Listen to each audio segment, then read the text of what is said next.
Good afternoon. Good afternoon, everyone. Thank you very much for coming and for joining us here in this joint GEF and GCF pavilion. It is an honor for us to jointly organize this event, to publicly announce the joint framework of collaboration between the GEF and the GCF that will strengthen our long-term collaboration, cooperation, and complementarity. For this, I'm very pleased. I'm Carolina Fuentes from the GCF, and I will be pleased to co-moderate this session with my colleague Gustavo Fonseca from the GEF. And we'll be hearing from different stakeholders of the GEF and the GCF about the framework on complementarity and coherence that gives shape to our long-term vision.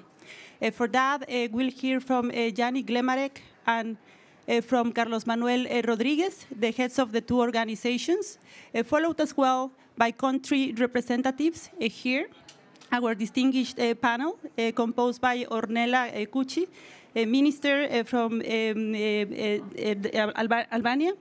We also have the Deputy Secretary from Timor-Leste, and we also have advisor to the minister from Costa Rica.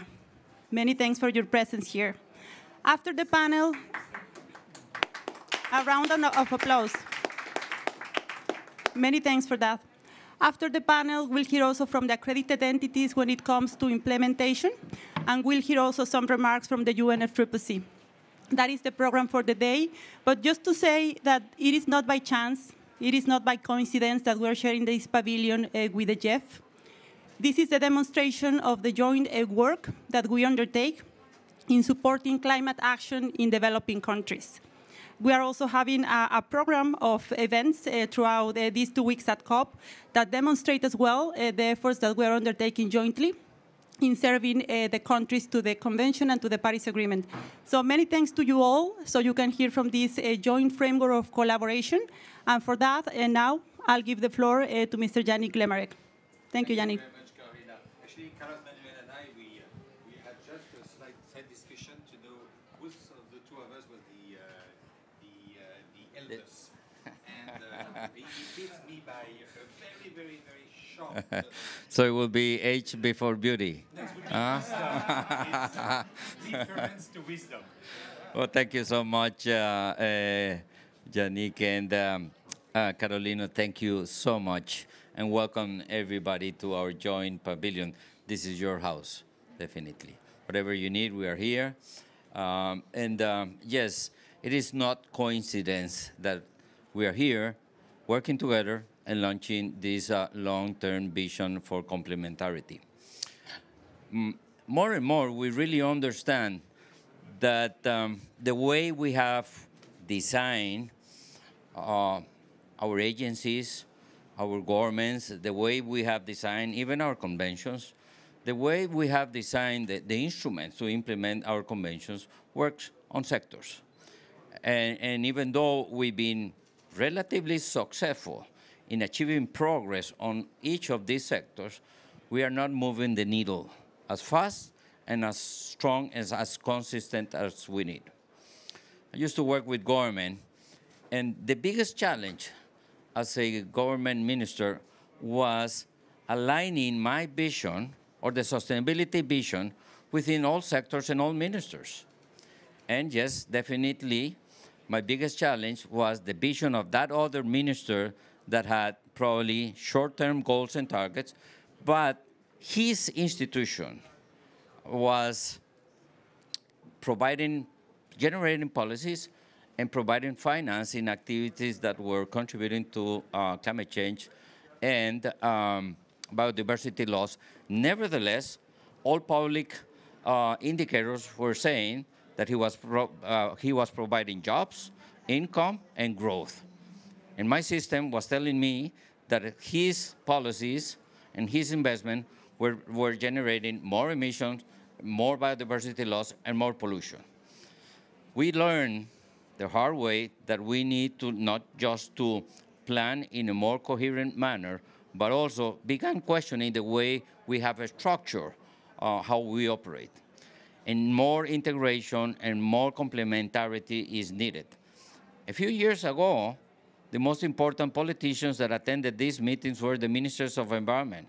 and forgive my colleagues, ministers of environment, thank God they are not anymore the most important politicians attending this. That is a proof that we're doing progress in terms of this full integration going across all different sectors. And I can say the same thing with the different global environmental conventions. We did a convention for land degradation, another for nature conservation, another for climate change, and others for trade on wildlife, water, wetlands and migratory species, chemicals and waste, and we've been working on all of them through many different approaches, designing, proposing solutions at the country level, but working on silos and on sectors. And more we have understood through the trial and error and learning by doing that every single investment in biodiversity has climate benefits. Every single investment in climate mitigation has adaptation benefits. Every time we take out of the environment mercury and PCBs and hazardous substances, we are contributing to revert the rate of climate change. And that is why the GEF is moving towards a more integrated approach where we will be allowing countries to use in a more flexible way the resources allocated for each of the conventions. And this is why we, the funds, are responding in a very strategic manner, in a very coherent manner, with a long-term vision on how we complement. And this is, I will say, a great news as personally as head of the GEF, but also as a person who is really committed with developing countries. When I was a minister, I accessed GEF funds and Green Climate funds without any possibility to blend them in a way that I can be able to foresee what will be the end result in 10 and 15 years. With this, I think that we will be in an excellent position to help and assist those countries in more integration as the funds will work more integrated with a long-term vision. You can begin with accessing funds of the GEF relatively fast, 18 months if that is, that can be not less than 18 months, 12 to 18 months, doing the innovation, the piloting, creating the enabling conditions, and then the Green Climate Fund can come and give that, transformational approach, that amplification and upscaling in a way that can really begin moving the needle. That complementarity is an effort that we see. And we see that happening in many regions within the land and the ocean. Today, I'm extremely glad to be part of this effort where we are launching these initiatives. So thank you so much for joining us. We will have a very, very interesting panel with the experts and decision makers from recipient countries of the Green Climate Fund and the GF. Over to you, Yannick. Many, many thanks, Carlos Manuel. I remember the first time I read the expression, the race to net zero. And I could understand that it was a race between climate change and our efforts.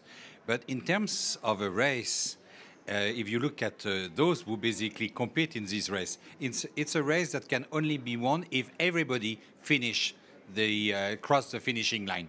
The days where we could have won such a race with only 10 or 20 or 50 countries crossing the finishing line is over. Now every single country has to cross the finishing line. And it's a problem of mandatory solidarity. Every single country has to cooperate, has to support each other. And that's the same also increasingly for industries. In hard-to-abate sectors, for example, we have no choice but collaboration. We have to collaborate to come with some solution within the next 10 years. And this call for collaboration has to be also mirrored by institutions. Institutions also have to learn to work as one. And the Global Environment Fund and the Green Climate Fund have actually a unique comparative advantage. We are hubs. We are partnership organization. we do not develop and implement our own projects. We co-originate, we co-develop, we co-finance projects of other institutions. We are basically hubs. We are right now the hubs of the entire climate finance landscape. We work with established organizations, often much, much larger than us. And what we do is that we help them in originating their first climate projects, and we help them in reducing the risk of taking on a new business by co-financing and de-risking the early intervention. And as hub, we have also a key role to transfer knowledge. And one innovation that's happened here can be very quickly transferred to somewhere else through a hub.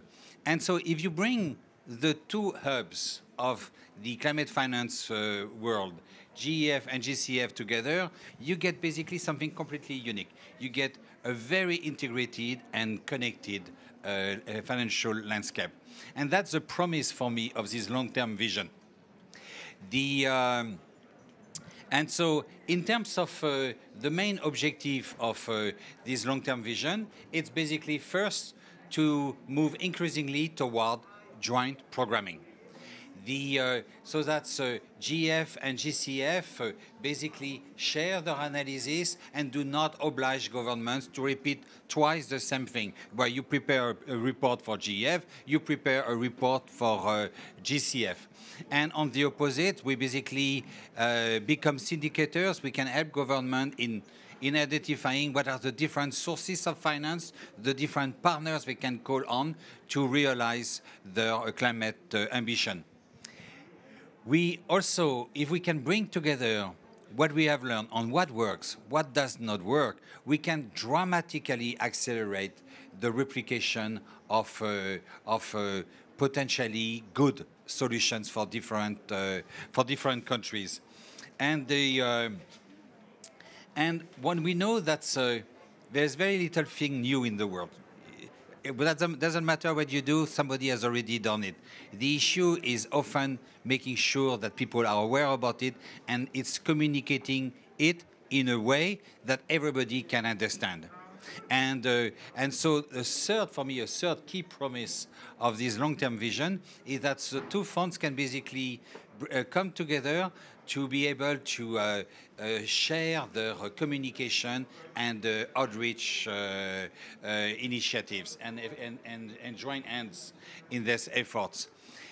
If we can fulfill the promise of the long-term vision, we will dramatically improve the quality of the services we provide to the countries that we serve. And for me, it's almost an ethical, a moral imperative for these two funds to work as one in order to make sure that we do not waste 1 minute, we do not waste 1 penny in our fight for climate change. And I'm personally delighted that we have been able to share our pavilion for the last 2 years. To begin with, because a lot of people are asking this question. So this every time gives us an opportunity to explain why we thought that it was so important. And Carlos Manuel and I, we are not exactly twin.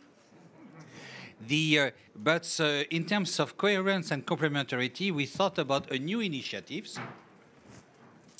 And we have a color coherent and well-coordinated mask. So this one has been prepared by GCF for GEF. This one is for GF, and this one is for GCF.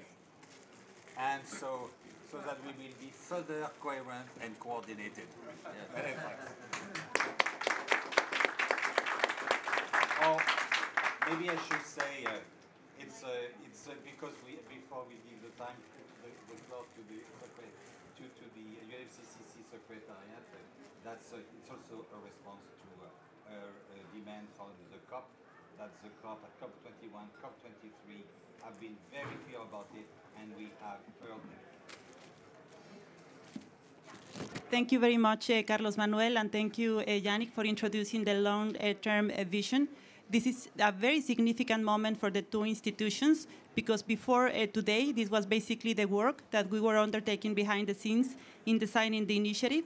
But now, for the first time, we're also announcing this initiative to the world, and that is our stakeholders, the countries, of course, the entities, and the final beneficiaries of climate action supported by GEF and by GCF jointly.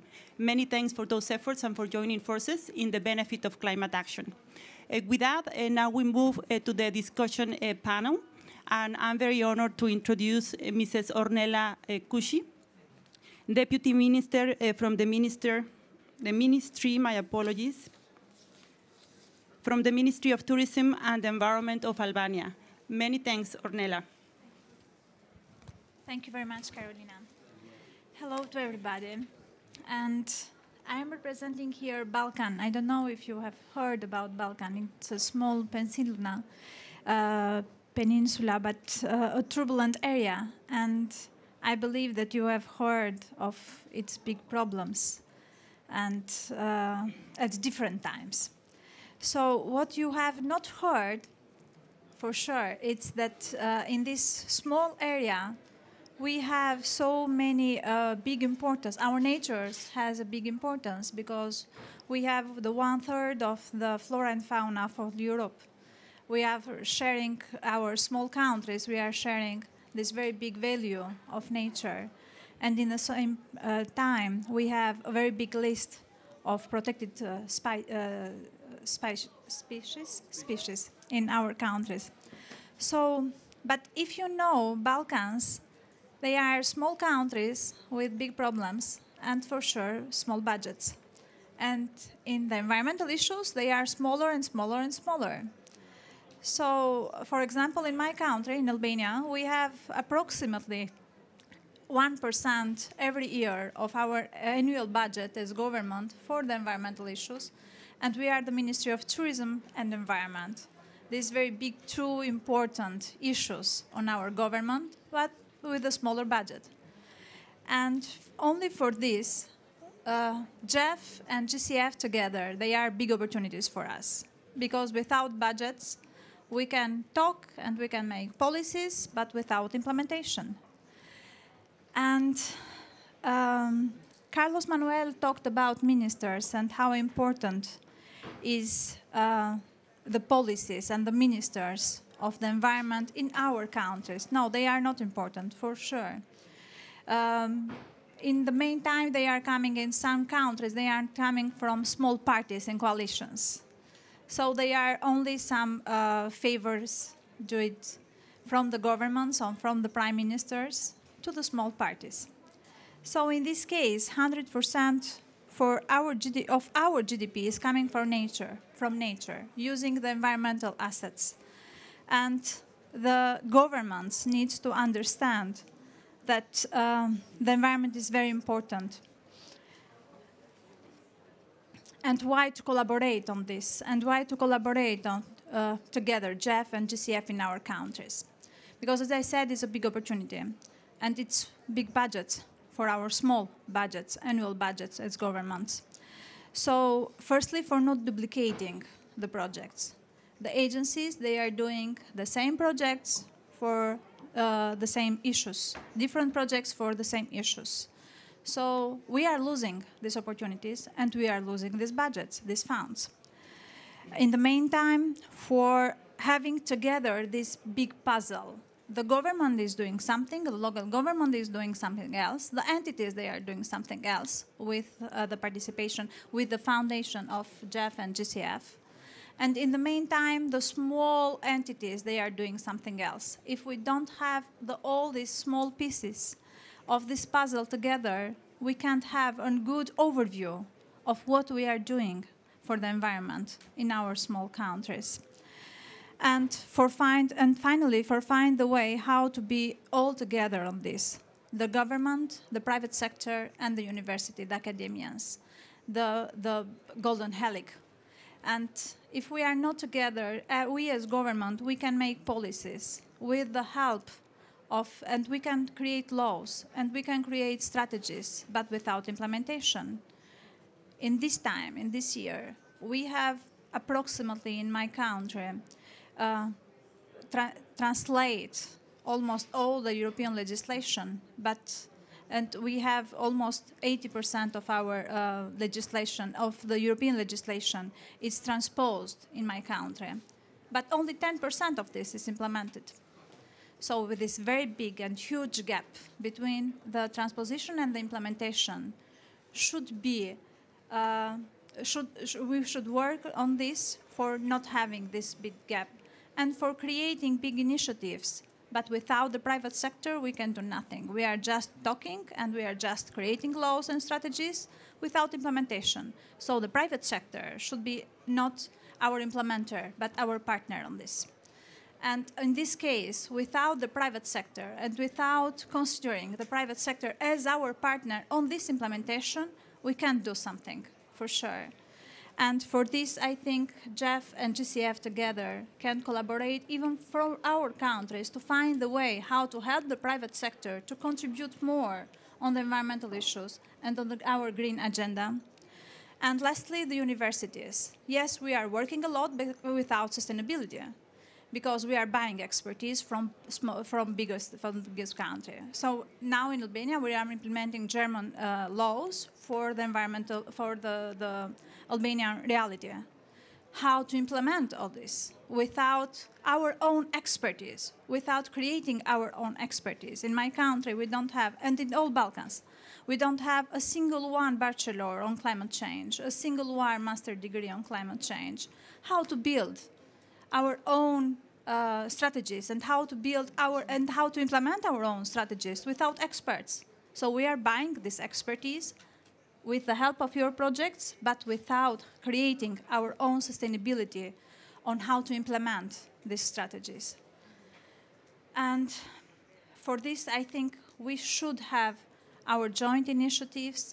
And I know that it's very, very hard to work on joint initiatives and on regional initiatives. It's very hard to work and create our own projects for GEF or for GCF. I know how complicated the whole procedure and how bureaucratic the whole procedure is. And to think about the regionalization, yes, we have to think for 6 countries, for example, with the same bureaucratic process, and for convincing six NDAs or 6 operational focal points for having a single project. It's very hard. And in the meantime, they will change because the governments, they are changing. And in the meantime, the politics, they are changing. And the persons who works at the ministries, they are changing. So I think that our work now is to have institutionalization of the NDAs and the operational focal points. Without this, we can just having some projects for implementation, but with the changing of these persons, because they are single persons at our ministries, we will change the whole importance of these priorities on our governments.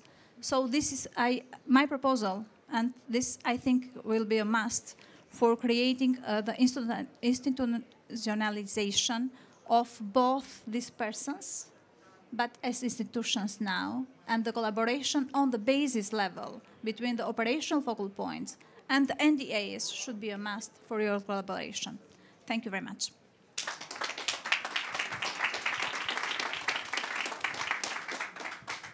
Thank you very much, Ornella, for bringing the perspective of the Balkans and also how this collaboration between the GEF and the GCF can support countries in the region, both in terms of enhancing the coordination also at the national level between different stakeholders, but also in terms of bringing from the design at the policy level to the implementation at the operational level, and that is something where both the GEF and the GCF can bring in expertise. Very good to hear that from you, Ornella. Many thanks.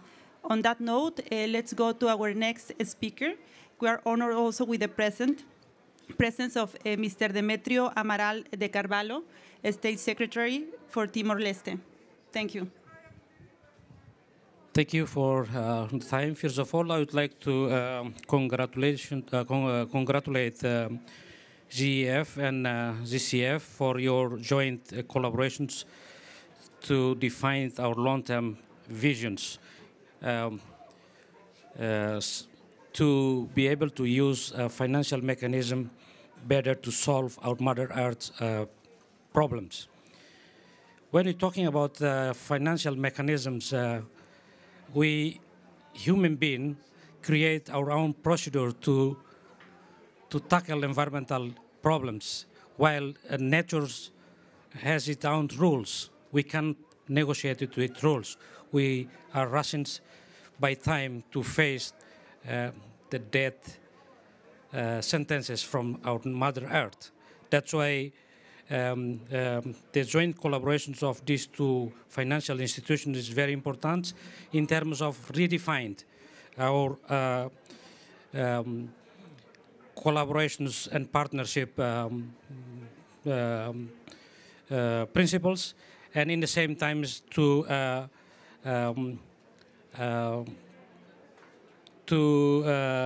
redesign the systems not to burdens our process in terms of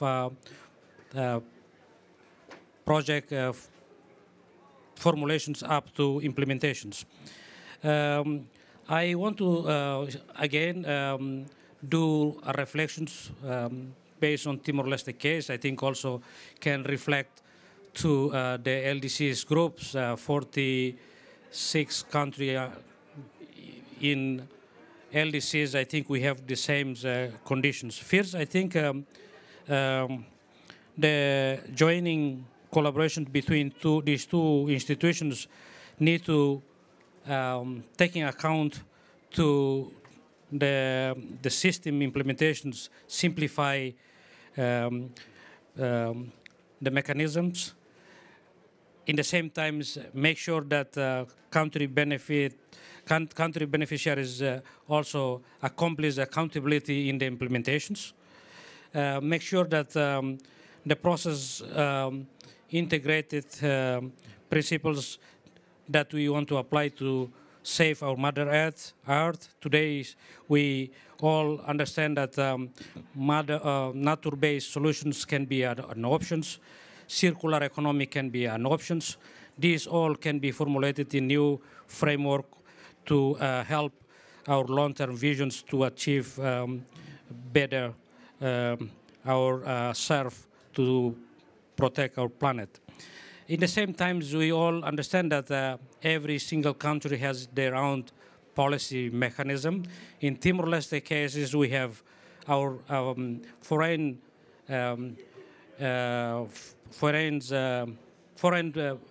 policy. We have what we call country-owned, country-driven country system. So this also may be applied by other LDC's country and other benefit country. I think this needs to be considered by GF and GCF in terms of when we design our transitioning process from accredited entity to direct access beyond country members. We understand that GCF apply deploy readiness funds, and now I hear enhancing capacity for direct access. These all can help country member to be able to move from to be able to be part of direct access in the future implementation of both GF and GCF. In terms of our rations against times, very important for us also to do financial mechanism, follow the nature procedures. We all understand that nature-based solution can overlap country, can be sub-nation, but also can cross-border issues. This is need GCF and GF to facilitate dialogue between beneficiaries countries to be able to develop joint actions in terms of eco-region project or futures bio-regional project that overcome or to that can involve more than 2 or 3 nations in terms of giving solution to our Mother Earth, related to oceans, related to circular economy, or related to climate change specific topic.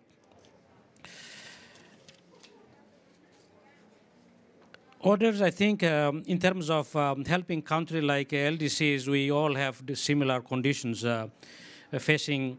When we do project development, we have to find a project development specialist. And sometimes this also became a barrier for the process. And I think I would like to see in the future these two institutions have similar accreditation to potential consultant agency that they recommended to country beneficiaries for quick access consultant for project development. I think these few things that I want to highlight. Again, on behalf of the LDC's country, congratulations for your long-term visions, joint collaborations. Thank you.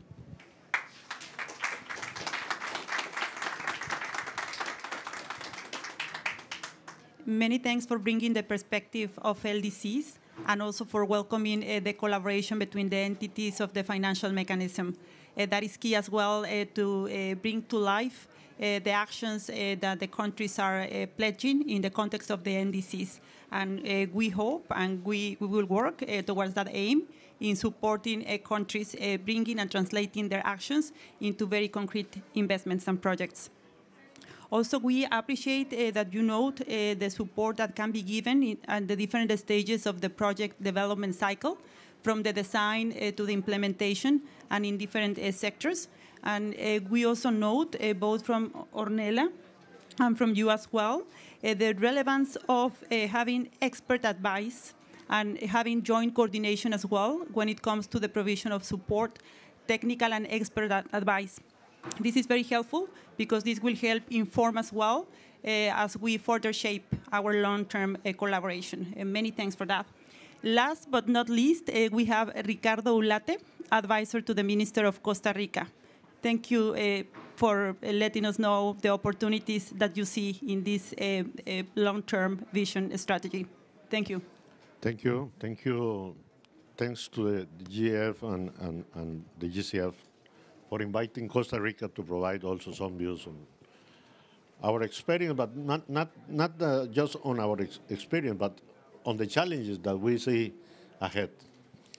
Because this is something that should not be only seen as a global effort. It should be, very concretely being implemented at the national level. It's the only way to ensure that there is going to be coherence and complementarity. And to start, I will say that in Costa Rica, for some years now, we realized that climate change was not just an environmental problem. That was a development issue that needed to be addressed in a very different way as it used to be, addressed at the beginning of all the negotiations and discussions on climate change. And in recognizing that, of course, we started to connect the different sectors of the national policy planning. We started to connect the different stakeholders, the economic and social actors toward that end. And we are near, but not yet there, to really use the climate change challenges and climate change policy framework as the central element for the national development plans. Climate change, including in the context of the SDGs, somehow will need, to become being the core of the national development policies. Because, as Mr. Carlos Manuel mentioned, there is no option, to continue working just on silos and in a sectoral way. There is going to be a lot of competition for public funding and investment. There is going to be more confusion for the private sector, in order to follow a kind of clear guidance by the country, goals and targets. All planning sectors and all stakeholders should be there. Because the climate change is affecting at every sector and every actor in the national economy. And this is, the first element to take into account. The second element is that we cannot continue planning for climate change on the short and medium term. Climate change is a long-term problem that requires long-term solutions. In a government that lasts 4 or 5 years, it is impossible to provide any solution to the challenges of climate change. That's why we also recognize, and this is something interesting that derived from the Paris Agreement, that not many countries have really understood. We realized that there was this need to start planning on the long term. And the Paris Agreement already calls for developing long-term, low-carbon development strategies. We started the process, we invited all sectors, we convoked all the different agencies and ministries, and developed the National Decarbonization Plan for Costa Rica, which is our long-term vision and was conveyed to the United Nations Framework Convention on Climate Change. This is our framework for 2050 and beyond. There are the goals for 2050 and for 2100. There is a clear path. There are, of course, focus on the concrete and short-term challenges, like the transport sector and in the agricultural sector in the case of Costa Rica, that can vary depending on the country. But we have now, a path forward for the long term. And importantly, the citizenship in Costa Rica is starting to understand that climate change is a challenge for all, and that needs also, long-term commitments, and that everyone has a role to play on that. The National Decarbonization Plan includes all sectors. It includes a balanced approach between mitigation and adaptation action. It's also a framework to articulate the sectoral policies from different governmental agencies. And something really important is that it links directly the plan and the policies and actions with a very clear investment plan. And in this case, for instance, the connections and the articulation and the coherence between the National Decarbonization Plan and the role of the Ministry of Finance is going to be critical. Because many of these key actors in our national development structures, governments, have to be fully embedded and aware of what climate change is and what their role is in the long term.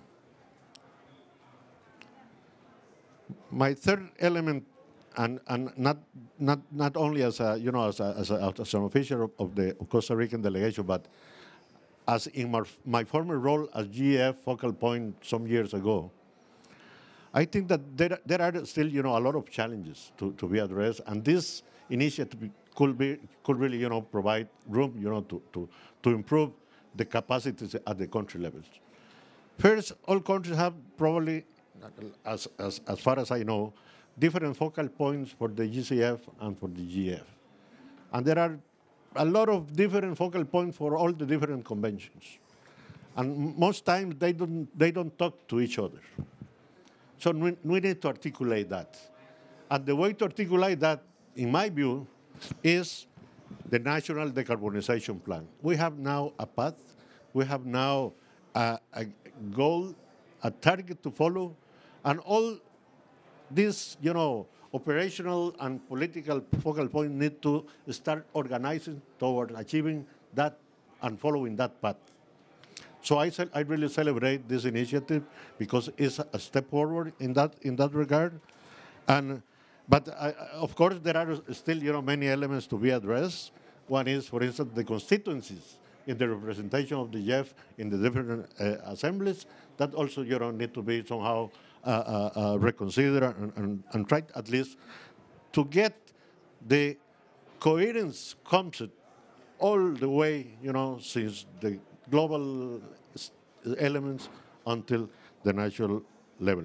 And finally, I think that it is time that the private sector start to be integrated into all this process, including the structures of the focal points at the national level, because they are part of the solution also. Thank you very much.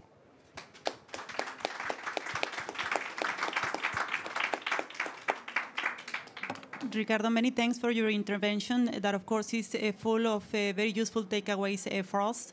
Among them, the importance also to build a long-term decarbonization plan that has climate change at the core. And around that plan, we have different stakeholders supporting implementation, among them GEF and GCF.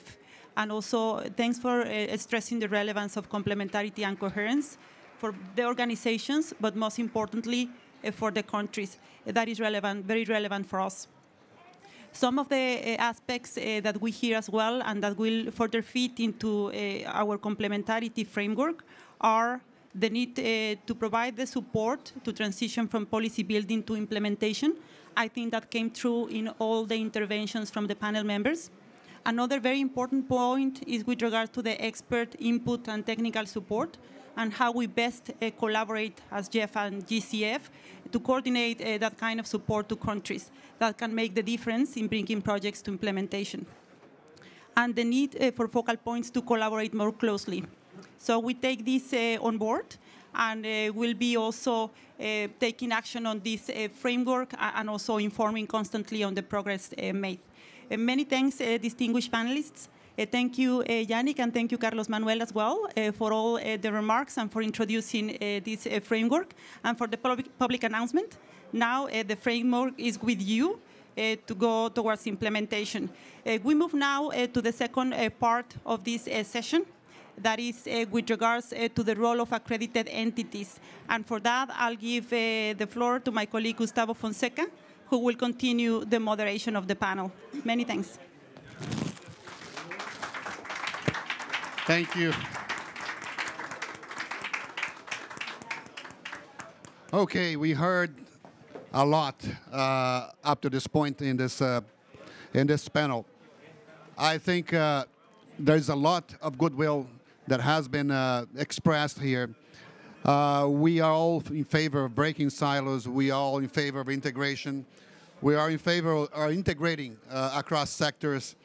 We are in favor of, in our long race for the global environment and for climate change, we leave no runner behind, and we all cross the line. We are all in favor of a resource programming that's done jointly, and that can be done also across borders, across regions. We also very interested in avoiding duplication and creating synergies across these funds.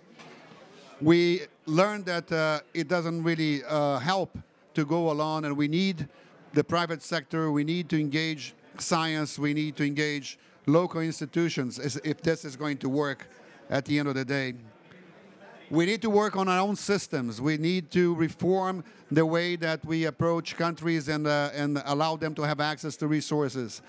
This involves changing accreditation or harmonizing accreditation processes. This passes through reforms in the way that we are governed, because the governing bodies are different, and that's another challenge that we need to face. We also need to learn how to integrate even amongst themselves, and we heard from our friend from Timor-Leste about their status as an LDCs, and we can't allow countries that have less capacity to be left out of the race towards climate change and towards nature protection. They need to really be a focus of work that is really addressing their needs and their capacities and their context. So we need to be able to bring them in as well. And we heard from our colleague from Costa Rica that without making this work at the national level, no matter what Carlos Manuel and Yannick want to do at our level, it's not going to work. And this brings me to the second part of this panel, which is how do we actually do this in practice? Because even if we were fully integrated at the global level, even if our resources were from one source, even if our processes were fully coherent, we still depend on agencies, we still depend on national executing entities, we still depend on cross-sectoral integration, private sector. So how do we do all of this? And let me start for the second part of this panel to address the second layer of this equation, because what we do, we are not implementers of projects, we are funders of projects. We provide funding, we all fundraise with our donors, and then we distribute the money to countries. So we need here to be able to talk to the agencies that are part of this process and get their perspectives. We have 18 agencies in the GEF, and I think GCF has more than 100 and growing. So we would like to hear some of the testimonies that we can get and the perspectives that we can get from the agencies. So we understand that I have EFAD here. Jenny, is Jenny here? Jenny, hi. I didn't recognize you behind the mask. Come on. So Jenny Rio is from EFAD, which is one of the implementing agencies of both GCF and the GEF. And your perspective will be greatly appreciated. Thank you very much, Gustavo, and really interesting session. And I think from EFAD side, we definitely welcome that vision, and we look forward to work with both funds on implementing it. Definitely, that can be. I mean, we've heard about how to, the importance of breaking silos, of blending funds. So definitely, we think that can help, and not, silos at different level, because also within agencies, there's often different management of the funds, and also within countries. So that's will be within the the details or to go about that. But from EFAD side, at least the two funds, even the three funds with adaptation fund, are in the same division. So we're already quite working together, and often seeing what we're doing in with countries, and how that can go into more alignment, more synergies, and we've been discussing that also with some countries. And I think there's interest and readiness for that also from the countryside. So yeah, we're really looking for that, and we have this like concrete example for the Great Green Wall that we are developing a kind of support umbrella program with the GCF, and also interacting quite a lot with the GEF on it. And we've been trying to during the consultation as well and the design, to discuss with also the operational focal point of the GEF and the NDAs. Sometimes they're the same, not always, and trying to bring, to already have this during the design phase, and not, and we've included activities and implementation that would also foster that coordination, that collaboration. So hopefully that will be a good examples. We hope so, and another activities that we've been working quite a lot with the GEF in the last more than a decade. We've been working closely with Indonesian peatland restoration, sustainable land management, sustainable peatland management, and that's also something we think could be, could be upscale, or could be with different financial instruments with the GCF. So, so we definitely welcome and see. Of course, the devils will be in the details. We see it already with, with a bit of the Great Green Wall in terms of, the programming are a little bit done differently, as well as, of course, the, indicators tracking to reporting. So, yeah, what can be done to better harmonize would be good, and hopefully we'll be part of the next step that were mentioned earlier. So, thank you. Thank you very much, Jenny. Let's now hear from an NGO, which is an implementing agency of both funds as well, from World Wildlife Fund. Jenny, please stay, unless you have to rush somewhere. Dave Macaulay from WWF will present the perspectives from the institution that he represents here, which is very different from, let's say, EFAD, or from an MDB, or from a UN agency, and what you guys bring to this question, and how you can help us solve this conundrum and get us to where we need to be. David, please.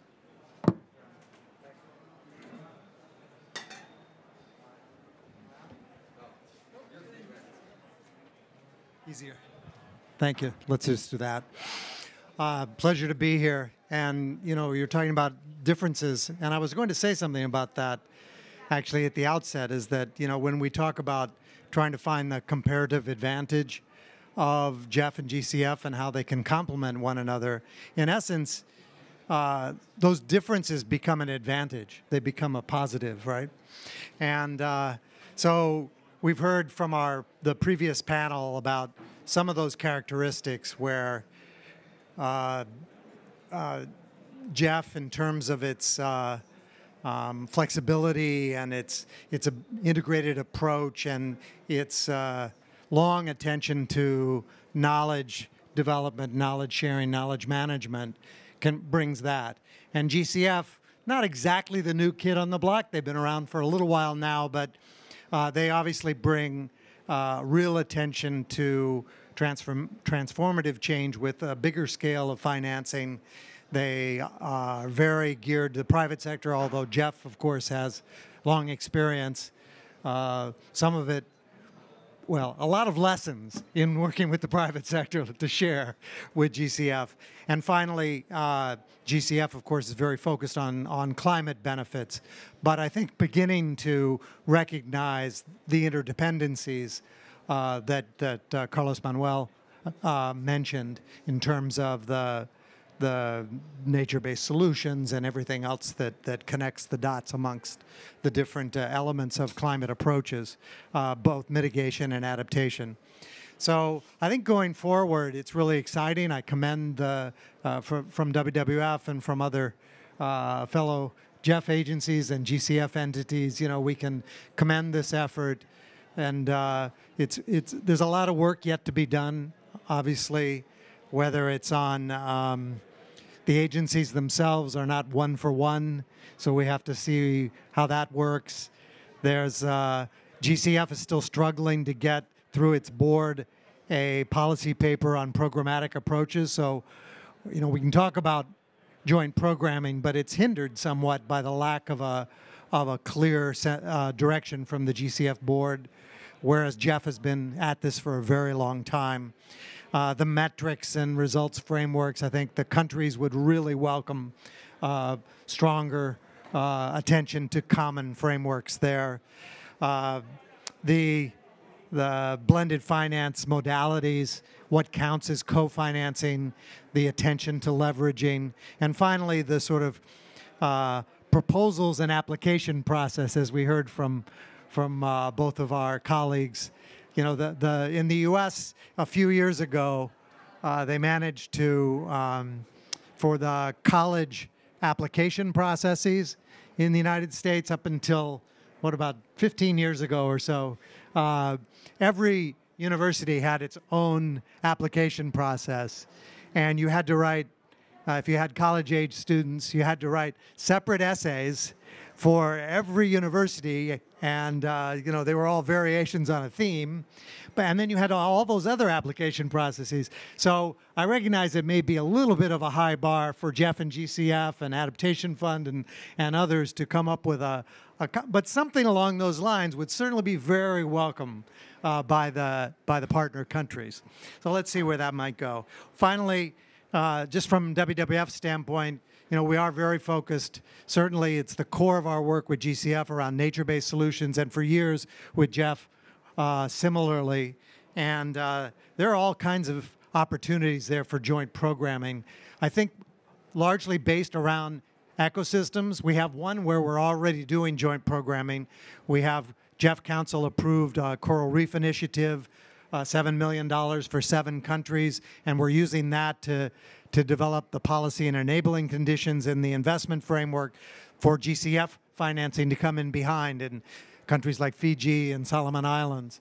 And I think other sorts of ecosystem-based approaches for wetlands, where we have a GCF project in Pakistan that can complement and in protected areas management, where Bhutan for Life, we've done joint programming already, and you know, grasslands and mangroves, and the list goes on. So I see huge potential here, and I'm sorry to go on, but I am excited about this work. Thanks. Thank you very much, David. great enthusiasm and a lot of work ahead of us.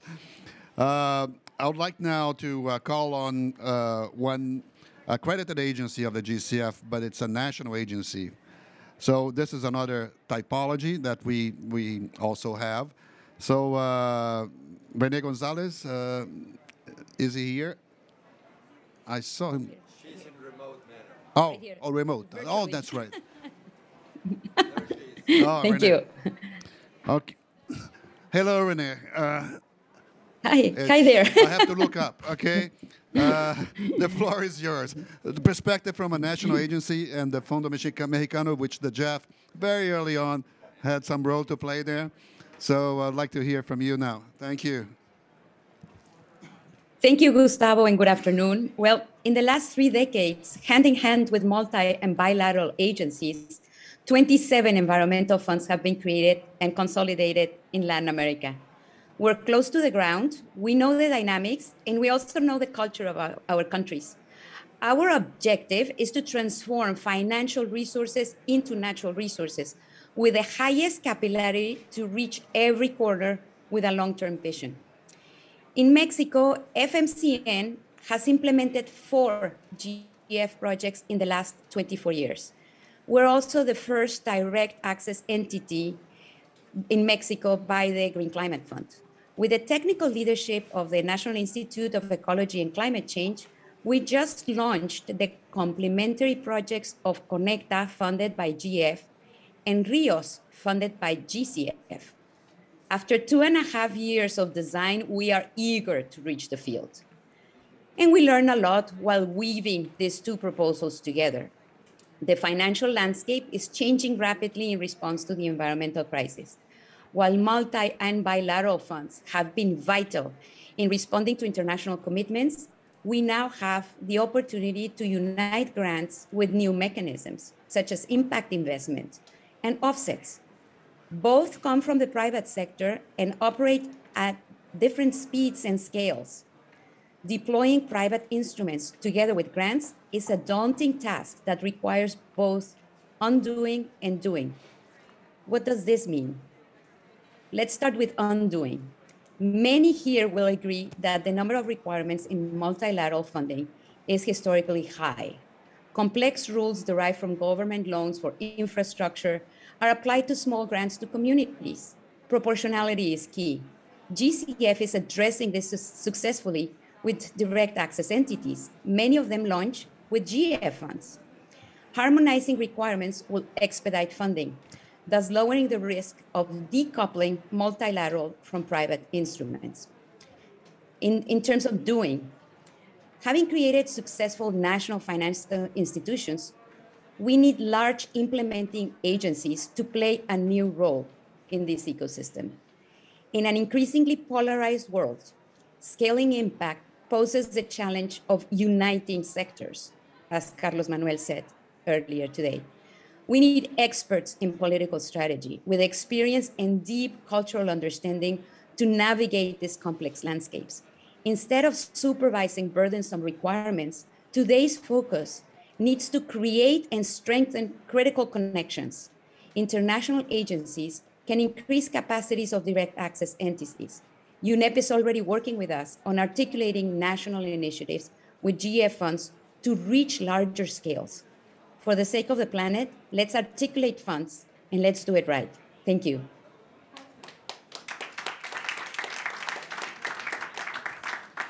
Thank you very much, Rene. And I'll call on one last agency, who is a national agency from Brazil, Fumbio, which was actually created with support of the GEF maybe 20 years ago, and now it's an accredited agency of the GEF and the GCF. So Fabio, can you tell us what your insights are on this question that we're discussing here? Thank you. Oh, thank you, Gustavo. Well, we are kind of a success story of the GEF because we started as a GEF project and then became a GEF executing agency in Brazil, and then an implementing agency, a national implementing agency, now a GCF implementing agency too. So you must be aware that we are going to take over you in a couple of years. And And so that's the plan. And we welcome all integration. I mean, we all know how complex it is to design these projects. And everyone wants to take complementary projects and use the same frameworks. In our case, kind of a little more easy because we already designed our process, just like you probably, to have the same environmental and social safeguards frameworks. It's the same for the GF and the GCF. But the results-based management and the targets and the programming, if this can be more complementary, it's going to be much easier, and the transaction costs are going to be easier, and the time that we heard here from Timor-Leste and Albania is going to be quicker to reach the ground. So I think this is very welcome, and we are eager to start. Very good, Fabio. Thank you, and thanks for agreeing to come at the very last minute and surprise appearance. I just was informed that Alberto Saavedra was the president of the Consejo de Administración of Fundo Americano is here with us. And your perspectives would be most welcome if you were willing to just say a few words because we are getting close to the end. There's a microphone here. With pleasure. I think it's extraordinary that the two funds are now joining efforts, but I have to say something. I mean, today is a day of party, but the time is of the essence, and we don't have a lot of time for partying. I heard something that's quite common here. We need to simplify the operation with the funds. That's an urgency. We have been very successful working both with the GEF and the GCF. In the Green Climate Fund in Mexico, which is like the 12th biggest economy. We have 126 million people. We are the 5th most biodiverse country in the world. And there are only 2 agencies accredited in the GSF. One is a national entity. It's the biggest development bank. It's part of the government. They have a lot of resources. We were the first one, a little tiny NGO. The amount of documents that we produced to be able to be accredited, it was 2.5 years in a foreign language. English is a foreign language. I speak Spanish. And we said, people, and we kept, come on, guys, we have 10 years to save the planet. If every entity is going to use 2.5 years, and now that they are joining, I hope that they will have no to deal with the 2 bureaucracies, but with only one procedure for all. So my begging, because it's really a begging, is please, guys, we don't have time. We have been very successful. The 2 institutions are pillars in this planet. Let's help us because we need more people on the field. There are many, many people committed now on the fields, on the lands, on the oceans. They want to protect all the youngsters, the kids. They are there, but they need the sophistication, the knowledge, and most of all, the monies. So please help us. And we are very proud of our association with the 2 institutions. Thank you so much. I love, for example, what I heard today from Albany and Timor-Leste. I mean, they are tiny countries, but they are incredibly wonderful on biodiversity. They are claiming help, not only monies, knowledge, experts, science, people. The solution is within the peoples. Thank you so much and for giving this opportunity. Thank you. As a moderator here, I couldn't have asked for a better synthesis of what we had. So you made my job, totally relevant from now to the end of this. So we now have, we're going to go back to our Fearful leaders, Carlos Manuel Rodriguez, and hopefully Yannick is going to join us in a moment to reflect on what you heard. How are we going to get there? So you can stay there. You can stay there, please. So Fabio, Fumbio es lo más grande del mundo, huh? And thank you so much, everybody, for joining us today. And we took note of everything. As a matter of fact, everything that you had said reinforces the beginning of this conversation, because GEF, Green Climate Fund, has been collaborating for years. But we don't need to collaborate. We need to complement. And complement is not just being able to support with a long-term vision on the country, but also being more efficient. And we need to optimize and maximize the taxpayers' resources that we use. That's extremely clear. Extremely, extremely important in the context of what we do. But also, let me add something else in this important perspective.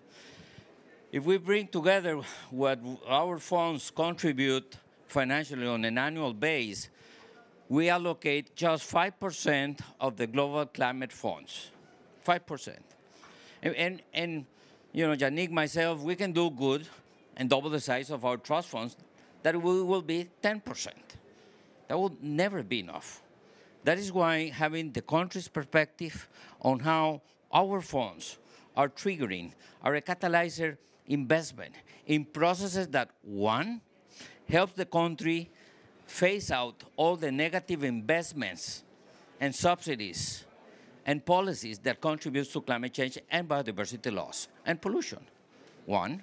And second, helps the country optimize and maximize the very scarce domestic resources that are already being invested in climate adaptation and climate mitigation. Because we just mobilize 5% of the global funds. Who mobilizes the large climate funds? Every single country to their national budgets. Nevertheless, today, all countries invest more in financial activities that contribute to climate change and make us more vulnerable than what we invest to mitigate the climate change. This joint effort looks towards working with countries in dealing with that perverse system, and also will help us mobilize domestic resources in a more efficient and allowing us to maximize. Because all countries invest, even the poorest of the poorest nation invest in climate change. Many of them just invest in the repair of the damages, but they invest. And these are monies that are not going for health and education.